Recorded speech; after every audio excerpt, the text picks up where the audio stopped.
Welcome to The Explainer. Today, we are diving headfirst into an idea from quantum physics that is, well, pretty mind-bending. What if the very act of looking at something changes what's actually there? It's a question that doesn't just challenge science, it challenges our fundamental understanding of reality itself. And it all really starts with this idea from Werner Heisenberg, one of the original architects of quantum mechanics. He said, "What we observe is not nature itself, but nature exposed to our method of questioning." Now, that's not just some clever philosophical phrase. It's a warning. It's suggesting that the way we look, the questions we ask, fundamentally alters what we see. So that forces us to ask this huge question.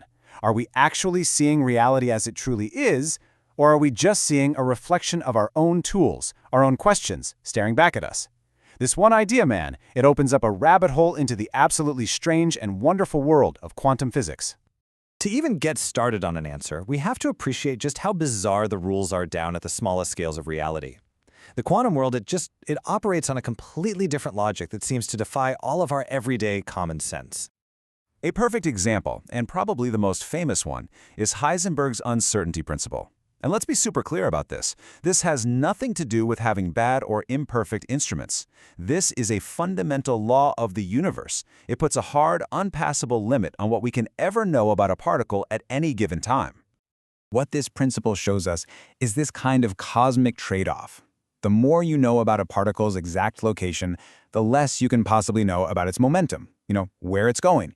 And of course, the other way around is true too.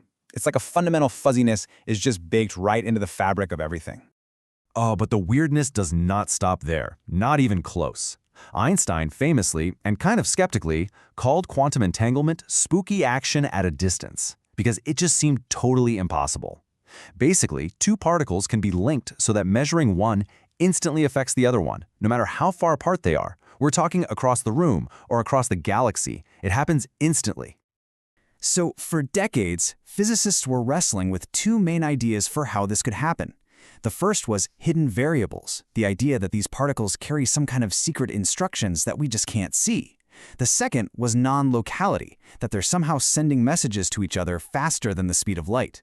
Both ideas seemed, crazy. But as we're about to see, there might be a third, even more radical option on the table. And that third option, well, it brings us right to the absolute core idea of this explainer. What if the problem isn't with reality itself? What if the problem is with the artificial way we have to look at it? This is what's called the problem of splitting. Just think about it for a second. Anytime we do any experiment at all, we have to make a cut. We have to draw a line in the sand conceptually and say, okay, this is my measuring device, and everything over there is the rest of the universe, the environment. But here is the absolutely crucial point. That line we draw, that distinction, it's a human invention. We need it to do our experiments, but it doesn't actually exist out there in nature.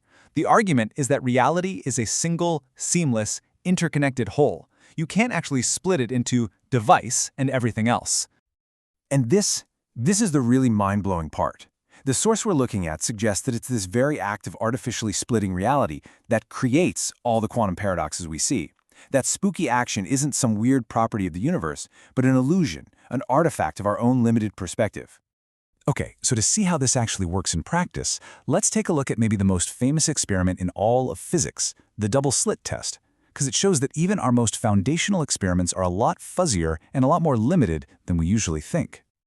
We have this image in our heads of the double-slit experiment being this really clean, simple thing, but in reality, it's a messy, complex interaction just filled with unknowns.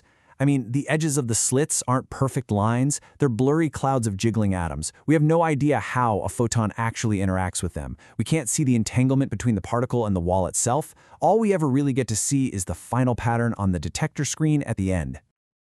Our source uses a really fantastic analogy here. Think about rolling dice. Statistics can tell you the exact probability of rolling a 7, but those numbers tell you absolutely nothing about the machinery, the actual physical dice, the table they're rolling on, gravity itself. It's the same thing with quantum experiments. We get the statistics, the probabilities, but we never get to see the underlying machinery of reality that's producing the results. And this idea really echoes what the physicist Niels Bohr was getting at. Our powerful equations, our quantum models, are incredible tools for calculation and prediction. They tell us what will happen with stunning accuracy. But they don't explain why. They don't show us the machinery. So, where does that leave us? If our experiments, and even our most successful theories, are fundamentally limited by our human perspective, what does that mean for our quest to figure out what reality actually is? What this seems to suggest is that the scientific method itself, our most powerful tool for understanding the universe, has a kind of built-in blind spot. Because to run any experiment, we have to make that artificial cut, that split. And because of that, maybe it can only ever test our perspective on reality, not reality as the seamless whole it truly is. You can almost think of it like nature is protesting. All this weirdness in quantum mechanics, the uncertainty, the spooky entanglement, it could be reality's way of showing us that our way of looking, our need to split things apart to study them, is fundamentally incomplete, that we're just not seeing the whole picture. So, at the end of the day, here's our situation. Our experiments, they give us blips and flashes on a screen. Our amazing theories turn those into probabilities and calculations. But what we seem to be completely missing is the story behind it all, the true machinery, the why, the seamless fabric of reality itself. And this leaves us with one final and really profound question to chew on. If our very act of observing creates an illusion that's based on our own limitations, then how can we ever hope to see what's truly there? It's a challenge that pushes way beyond physics, right to the very heart of what it means to know anything at all.